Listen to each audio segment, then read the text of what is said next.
FM104. Dublin's hit music station.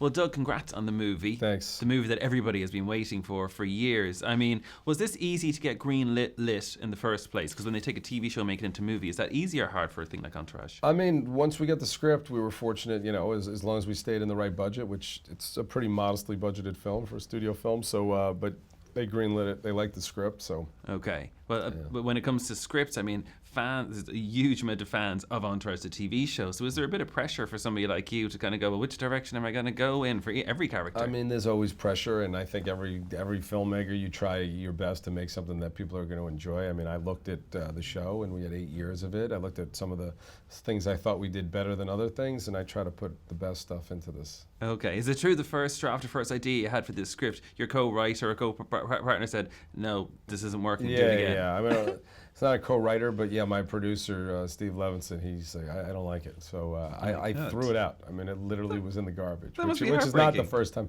It's not anymore. It was 15 years ago.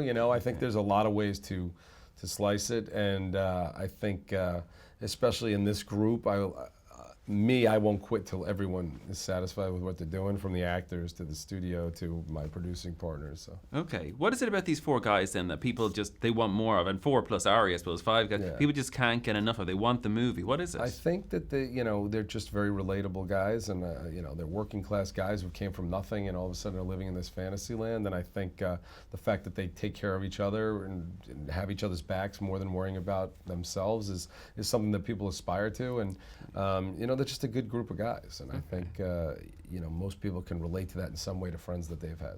Do you ever? I was wondering. I imagine you're in the TV show it happened, but it must happen even more now when you're filming on LA streets. That like people maybe shout something when you're filming a shot, or like because they're public, like open to the public. Those streets, obviously. Yeah. So does that happen still? A lot. Yeah. It must be a paparazzi all over the place, and it's good though because it's Vince, so he can have paparazzi in the background. I see. But yeah, there's a lot of paparazzi when we were shooting, and a lot of people would gather around. So it must be annoying though if they ruin a take. You know what I appreciate it. There was a time, 11 years ago when no one saw us, no one heard of us. We couldn't get in restaurants, we couldn't get here, we couldn't get there. So I appreciate that people care. Okay. Ari Gold has become an absolute legendary character. I mean, he's pretty outrageous, really.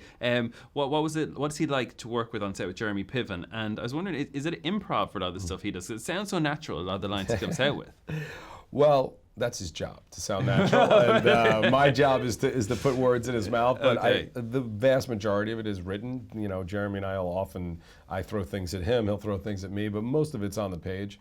But working with him, he's you see what you get. He's one of the best. I don't think there's a person on earth who could have played that part as well as he plays it, and it's great. It's great fun to watch. Does he just flip a switch, or does he stay in character? Because like some of those. You know what I've realized now, some of it he does stay in character. He's very method with it, because I never realized sometimes like I'm all instinct, and I go and I'm like, I think we're talking, to Jeremy, but he's still in like that anger moment and stuff, and half the time I'm like, are you pissed at me? Like what's going on here? But he's exceptional to work with. Obviously, you came with the show with Mark Wahlberg, and it's supposed to be based on some things that happened to both of you throughout life. I was wondering if anything in the movie in particular may have happened, or has happened to somebody that you know, or is it all fiction this time around? No, there's everything in this movie is taken from something. Even I know the guy who he said to me, the Billy Bob Thornton role, that came from a real guy who said, I don't watch these movies, I just finance them, I've never seen one of them, and it's again, the movie's supposed to be funny and light, but it is scary that there are these guys who put all this money into these movies, and all these people put their heart and their passion into their art, and they just don't care, they just care whether it makes money. So there's so many cameos in this. I mean, it's unbelievable. Were people banging down your door to literally get in, or were you calling them up going? I mean, I don't know if they banged down my door, but we definitely got a lot of calls from a lot of interesting people who were willing to do it. I mean, Warren Buffett. We have Warren Buffett in the movie, so it's a good group. It's an amazing group, and of course, your son is in this movie. He was in the TV show as well. Dad, yeah. So what's it like with the whole family involved in this? And do you have to be careful what the scenes they hear or are in with all the language? And they're not allowed to watch it. And are they not? My son had a hard time with his line, which gets a huge laugh in the movie theater. But he didn't want to say it. I said, this is one time you're allowed to curse like that. But my kids are both very sweet and respectful. But they were very upset that they couldn't watch the movie. And my daughter, she came to the premiere, and I'm like, okay, you took the pictures, and now you got to go home. And she didn't understand why, but at least you can have family. At least you have family time while you're on set. Exactly, it's great. FM104, Dublin's hit music station.